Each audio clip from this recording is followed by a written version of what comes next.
کریں میرا انڈیا کا چکر لگ جائے، میں سہارنپور جاؤں گا، سنسارپور ہمارا گاؤں ہے، ہمارے والدین وہاں رہا کرتے تھے، میرے دادا پردادا، بڑا دل چاہتا ہے، تو کبھی اللہ نے موقع دیا تو انشاءاللہ جائیں گے ضرور، پھر ہو سکتا ہے آپ سے بھی ملاقات ہو جائے۔ بہرحال آپ کا سوال ہے کہ بچوں کو نظر کب لگتی ہے، نظر سے بچنے کا طریقہ کیا؟ 1 مہینے کے بچے کو نظر کا اثر ہو سکتا ہے؟ دیکھیں نظر تو حدیث میں آتا ہے العین حق، نظر برحق ہے، لگ سکتی ہے۔ کب لگتی ہے؟ بہت ہی ایکسٹرا آرڈینری کوئی بچہ خوبصورت ہو اور اس کو ایسے لوگ حسد کی نگاہوں سے دیکھیں تو اس کا امکان ہوتا ہے کہ لگ جائے، لیکن اس میں اتنا وہم جائز نہیں ہے کہ ہر ایسے بیچارے عجیب عجیب سے بچے مارکیٹ میں آ رہے ہیں، ٹیڑے میڑے سے ناکیں بہ رہی ہیں، نہ شلوار پہنی بھی انہوں نے اور میلے کچیلے، وہ تھوڑا سا بیمار ہوتے ہیں، ماں کہتی ہے میرے بچے کو نظر لگی ہے۔ وہ بھائی اس میں نظر لگنے والی کوئی چیز ہی نہیں ہے، اس کو کہاں سے نظر لگے گی؟ نظر لگنے کے لیے ضروری ہے کہ کچھ ہو تو نا سامنے، تو ایک تو کوئی چیز ہو جس کو نظر لگے، دوسری بات یہ کہ جو چیز مشہور ہو جاتی ہے اس کو بھی نظر نہیں لگتی۔ اب کوئی بہت حسین ہے لیکن اس کا حسن دنیا میں پھیل گیا ہے، سب جانتے ہیں، جیسے یہ جو ہے نا فلموں کے اداکار ہوتے ہیں یا اداکارائیں ہوتی ہیں، یہ لوگ تو سلیکشن کرتے ہیں چہرے دیکھ دیکھ کے، تو ان کی شہرت مشہور ہو جاتی ہے، تو ان کو لگنے یعنی ان کو نظر لگنے کا امکان کم ہو جاتا ہے۔ یا جیسے کسی کے پاس دولت ہے اور وہ مشہور ہے، سب کو پتا ہے بڑا سیٹ ہے، تو اس کی دولت کو نظر لگنے کا امکان کم ہوگا، لیکن ایسے دولت مند کو نظر لگنے کا امکان زیادہ ہوگا جس کے پاس اچانک دولت آ جائے، یعنی غریب تھا سائیکل سے اچانک جناب وہ لینڈ کروزر پہ آ گیا، تو ایسے نظر لگنے کا امکان زیادہ ہوتا ہے۔ تو یعنی اچھمبے کی جہاں بات ہوگی نا تو نظر کا امکان بڑھ جاتا ہے، تو ایسے موقع پہ احتیاط کرنی چاہیے۔ جیسے یعقوب علیہ السلام نے اپنے 9 بیٹوں کو بھیجا نا، جوان خوبصورت بیٹے تھے، مصر بھیجا تو کہا کہ ایک دروازے سے داخل نہ ہونا۔ وجہ یہ تھی کہ کسی کے 9 جوان بیٹے اور سارے لمبے قداور، عام طور پر ایسا ہوتا نہیں ہے، اور پھر اتنے خوبصورت جن کے بھائی یوسف علیہ السلام ہو، جن کو اکیلے کو آدھا حسن دیا گیا، تو ظاہر ہے بھائیوں میں بھی تو حسن ہوگا نا، تو وہ بہت ہی کوئی ایکسٹرا آرڈینری کوئی جب الگ سے کوئی خاص چیز ہوتی ہے اور اس میں بہت ہی اٹریکشن ہو لوگوں کی، تو اس میں نظر لگنے کا اندیشہ ہوتا ہے۔ تو اس کا طریقہ یہی ہے، سب سے پہلے بات یہ کہ اس کو لوگوں کے سامنے اچانک ایکسپوز نہ کیا جائے، ظاہر نہ کیا جائے۔ جیسے یعقوب علیہ السلام جہاں رہتے تھے وہاں تو سب جانتے تھے ان کے 9 بیٹے جوان ہیں، وہاں نظر لگنے کا چانس کم تھا، لیکن جب مصر میں جا رہے ہیں تو مصر میں تو لوگ نہیں جانتے تھے نا، وہ جب دیکھیں گے 9 بیٹے اکٹھے جوان ہٹے کٹے خوبصورت آ رہے ہیں تو وہ ان کو نظر لگنے کا اندیشہ تھا کہ یہ کس باپ کے بیٹے ہیں اور باپ کتنا خوش قسمت ہوگا، تو کیونکہ وہاں لوگ معروف نہیں تھے اس سے مصر میں۔ تو اسی طرح کوئی بھی ایسی اچانک جس میں کوئی حسن ہو یا کوئی دولت ہو یا کوئی بہت بڑی نعمت ہو تو اس میں نظر کا بہرحال اندیشہ ہوتا ہے، تو ایسے موقع پہ ایک تو لوگوں کے سامنے اس کو آہستہ آہستہ ظاہر کرنا چاہیے، دوسرا دعاؤں کا اہتمام کرنا چاہیے۔ نبی صلی اللہ علیہ وسلم اپنے جو حضرت حسن حسین کو جو دعا آپ پڑھتے تھے اور ہمیں بھی سکھائی ہے، اعوذ بکلمات اللہ التامہ من کل شیطان وہامہ ومن کل عین لامہ، اس دعا کا اہتمام کرنا چاہیے، اور رات کو سوتے ہوئے سورہ فلق اور سورہ ناس 3 دفعہ پڑھ کے اپنے ہاتھ پہ پھونک مار کے پوری باڈی پہ پھیرنا چاہیے وہ ہاتھ، اس سے بھی نظر سے بچنے کا اہتمام ہوتا ہے۔ اور بچے کے اوپر ماں باپ ہاتھ پھیر دیں، یا یہ جو اعوذ بکلمات اللہ التامہ والی دعا پڑھ کے اس کے اوپر دم کر دیں، تو اس سے انشاءاللہ حفاظت ہوگی۔ باقی اللہ پہ توکل کریں، زیادہ اس میں وہمی نہیں بننا چاہیے۔ بشرا، جس نے انسان کو ایک ناپاک پانی سے پیدا کیا، وہ پانی ماں کے رحم میں جاتا ہے، اسی پانی میں آنکھ، ناک، کان، دل، دماغ، جگر، گردے، یہ سارا نظام عالم حرکت میں آتا ہے۔ پھر اللہ فرماتے ہیں ثم السبیل یسرا، اسی خوراک سے انسان کی آنکھیں ناک بنتی ہیں، پھر اللہ دنیا میں آنے کا راستہ اس انسان کے لیے آسان کرتا ہے۔ دنیا میں آتا ہے، اسے انتہائی محبت کرنے والی ماں ملتی ہے، محبت کرنے والا باپ ملتا ہے، اور جس روٹی سے اس بچے کی آنکھ ناک بن رہی تھی، پیدا ہوتے ہی اس روٹی سے بچے کے لیے ماں کی چھاتیوں میں دودھ بننا شروع ہو جاتا ہے۔ اتنے سارے قدرت کے خزانے حرکت میں آتے ہیں، پھر یہ بچے کو ددیال کا خاندان، خلق من الماء بشرا فجعلہ نسبا وصہرا، قرآن کہتا ہے ناپاک پانی سے بنایا، عزت کتنی دی، پیدا ہوتے ہی 2 خاندان خوشیاں منا رہے ہوتے ہیں، سوائے فیملی پلاننگ والوں ان کو تکلیف ہوتی ہے کہ انسان دنیا میں کیوں آ گیا، ورنہ سب ددیال بھی خوشیاں منا رہے، ننیال بھی خوشیاں منا رہے۔ اور فرمایا نسبا وصہرا، ادھر بلوغت کی دہلیز پہ قدم رکھا تو اس کے دل میں جب یہ مرد بنا تو جذبات پیدا ہوئے، اس کے دل میں نکاح کی رغبت پیدا ہوئی، ایک اور خاندان، اس کو صرف ایک عورت نہیں ملتی، پورا خاندان مل جاتا ہے جس کو سسرال کہا جاتا ہے. تو اللہ فرماتے ہیں نسب والا بنایا اور سسرال والا بنایا. اتنے خاندانوں نے اس کو عزت دی. پھر اس کی روزی کے لیے آسمان سے بارشیں برسائیں.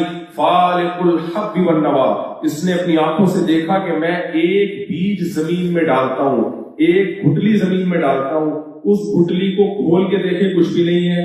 زمین کی عادت ہے جو کچھ زمین کے اندر ڈالا جائے زمین اسے کھا کے ختم کر دیتی ہے.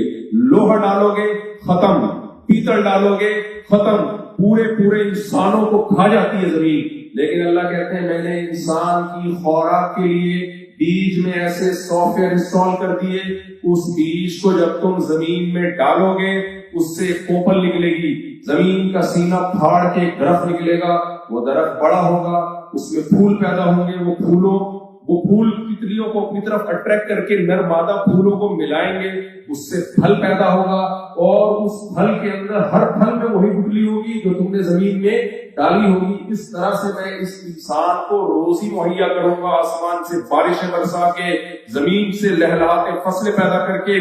اس کے لیے آتاکم من کل ما سألتموہ، تمہاری ضرورت کی ساری چیزیں پوری کروں گا. جعل لکم من انفسکم ازواجا، تمہارے لیے جوڑے بنائے اس نے جن سے تمہیں محبت پیدا ہوتی ہے. وجعل لکم من ازواجکم بنینا وحفدا، ان بیویوں سے بیٹے دیے، اولاد دی، پھر ان اولادوں کی اولاد بڑھاپے میں بھی تمہیں تنہا نہیں چھوڑتا، پودے نواسوں سے تمہاری گودوں کو رنگین کرتا ہوں. یہ ساری ضرورتیں اس نے اس لیے دی، پوری کی کہ اس نے مجھے اور آپ کو ایک پرپس دیا تھا، ایک مقصد دیا تھا. ہم یہ ساری سہولتوں سے فائدہ اٹھا رہے ہیں اور ہم یہ بھول گئے کہ ہم کس سلسلے میں اس دنیا میں آئے تھے. تو میرا خیال ہے میرا اور آپ کا حشر اس دولہے سے زیادہ برا ہونا چاہیے جو دلہن کے کمرے میں جائے اور دلہن سے کہہ رہا ہوں مجھے پتا نہیں کہ میں کس سلسلے میں یہاں حاضر ہوں. نہیں آ رہی میرا خیال ہے بات، ابھی نہیں آئے گی، مجھے بھی سمجھ میں آ جائے گی، تھوڑے دنوں بعد آپ کو بھی سمجھ میں آ جائے گی جب ہم اس سلسلے سے نکلیں گے. سمجھ میں آ رہی ہے بات؟ ایگزامینیشن ہال سے نکلنے کے بعد رزلٹ اناؤنس ہوتا ہے، ایگزامینیشن ہال میں اناؤنس نہیں ہوتا. یہ بہت بڑی بھول ہے میرے بھائی. کافر یہ باتیں کرتا ہے کہ ہم ایویں ہی آ گئے، کوئی مقصد نہیں ہے، کھاؤ پیو لائف کو انجوائے کرو. یہ باتیں وہ کر سکتا ہے جو اپنے خرچے پہ کھاتا ہو، اپنے خرچے پہ انجوائے کرتا ہو. نہیں آ رہی میرا خیال ہے بات؟ دیکھو آپ کی کمپنی میں کوئی ملازم ہے، تنخواہ بھی آپ دیتے ہو، اس کو گاڑی بھی آپ نے دی، پیٹرول کے پیسے بھی بولو آپ دیتے ہو. گھر داماد کی مثال زیادہ اچھی ہے، گھر داماد والی مثال. تو داماد کی مثال میں مزہ، داماد کو ذلیل کرنے میں جو مزہ سسرالیوں کو آتا ہے کسی کو ہمیشہ ذلیل ہونے میں مثال داماد کی دی. میں سسرال کو پیار سے اسرائیل کہتا ہوں، پتہ ہے جب داماد کی اچھی مثال ہمارے سامنے موجود ہے تو امپلائی کی مثال ہم بولو کیوں دیں؟ چپلا داماد جو گھر داماد ہوتا ہے. میں اکثر ایک چٹکلا سناتا ہوں. ایک آدمی نے کسی سے کہا کہ تیرے لیے ایک رشتہ ہے لیکن گھر داماد بننا پڑے گا. اس نے کہا گھر داماد، بیوی کے خرچے پہ پڑھوں، بیوی کے ٹکڑوں پہ پڑھوں، اسی کے گھر میں رہوں، یہ بغیرتی قبول ہے. مذاق کرنا ایک دم اس کو سوچا کہ یار ہے تو بغیرتی لیکن مزہ کتنا ہے. تو اب وہ یہ بات بتاؤ، آپ اپنے داماد کو پال رہے ہو، گھر بھی اس کو نے لے کے نہیں دیا، جاب بھی آپ نے اس کو لے کے دی ہے نا. جاب بھی کس نے دلائی؟ اپنی دکان آپ نے دی ہوئی ہے کہ چل میری بیٹی کھانے کی کمپخت دو. کیسے جانتا ہوں میں ایسے لوگوں کو جو داماد کو کہتے ہیں بیمار انگلی کی طرح ہے، اس کمپخت سے نہ جان چھوڑا سکتے ہیں اور نہ اس کو مار سکتے ہیں، ایسے ہیں. تو آپ کے خرچے پہ جاب بھی آپ نے دلائی اس کو، گھر کا رینٹ بھی آپ دے رہے ہو. بچے اسپیڈ سے ایسے داماد پیدا کرتے ہیں. ایسے دامادوں کے اکثر بچے کیسے ہوتے ہیں؟ دوسرے کے خرچے پہ ہو رہے ہیں نا، اسپیڈ سے ہوتے ہیں. اب ایک دن وہ آپ کی آنکھوں میں آنکھیں ڈال کے کہتے ہیں میں 4 شادیاں کروں گا.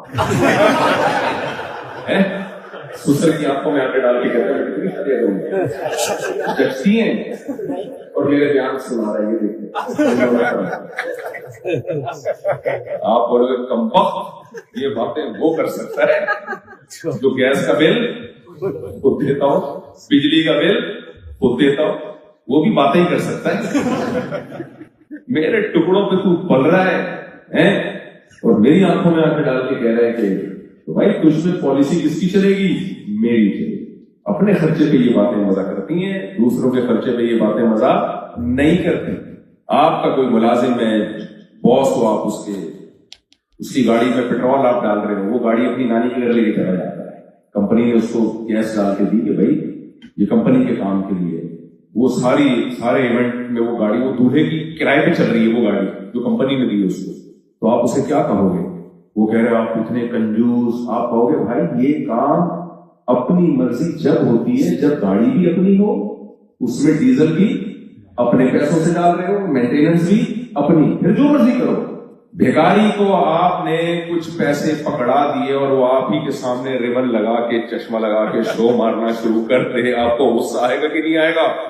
ہے بھائی، آپ کہہ سکتے ہیں کہ بھائی ہم تو اپنے خرچے پہ پل رہے ہیں، اللہ ہمیں الحمد سے لے کے والناس تک یہی سمجھاتا ہے کہ تم اپنے خرچے پہ نہیں پل رہے، ایک ایک پائی میں تم خدا کے محتاج ہو۔ ابھی تو قرآن میں هو الذی کا لفظ بہت ہے۔